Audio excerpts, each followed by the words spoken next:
We don't want to only stay with Ibn Masud. A reverse example is the Quran Code by Ubay. In Sahih al-Bukhari it is said about Ubay that he was the best in reciting the Quran. Yet several things of what he recited the Muslims omitted from the Quran. Thus, surahs were added to Ibn Mas'ud's Quran text. From Ubay's Quran text, surahs were cut out. Regarding the question, what gets out into the Quran and what doesn't, the early Muslims therefore disagreed in both directions.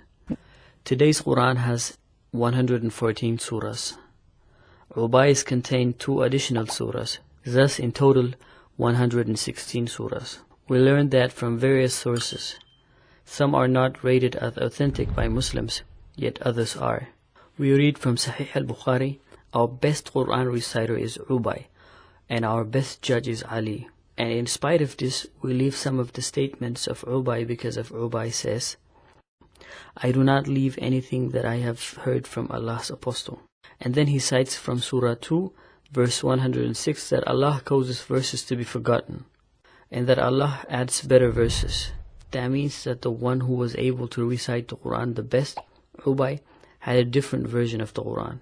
Ubay did not want to stop reciting his additional Quran texts. The early Muslims noticed this contradiction, and it was a problem for them. How did they react? As an explanation, it was cited from Surah 2, verse 106.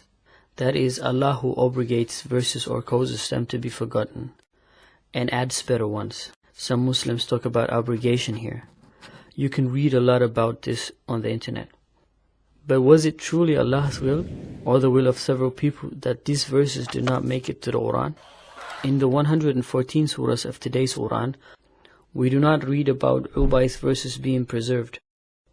Shouldn't the Muslims have listened more to him because he was able to recite best, trusting the Quran version of Usman and Zayd?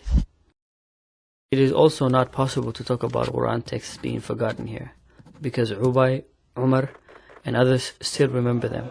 Zayd and Usman just did not include the surahs that he recited in the Quran, despite Ubay having suggested it. Now Muslims could say Ubay was only one person. One needs several witnesses in order for a Quran text to be included. But in other cases, Zayd did accept Quran texts, even if only one witness was found. By the way, in other written traditions, we read that Ubay's Quran was said to have been standard Quran in Syria, until Usman ordered the Quran text to be burned here too. Let's summarize 2 of the 4 people that were recommended by Muhammad and had a different Quran. And the Quran that Muslims read today was not put together by people that were not suggested as connoisseurs of the Quran. And the issue does not simply revolve around differing dialects or ways of spelling, but instead whole chapters that are missing or added. How can one nonetheless believe that the Quran was passed on perfectly? If you are interested in that, here are more videos about the Quran and about the Bible.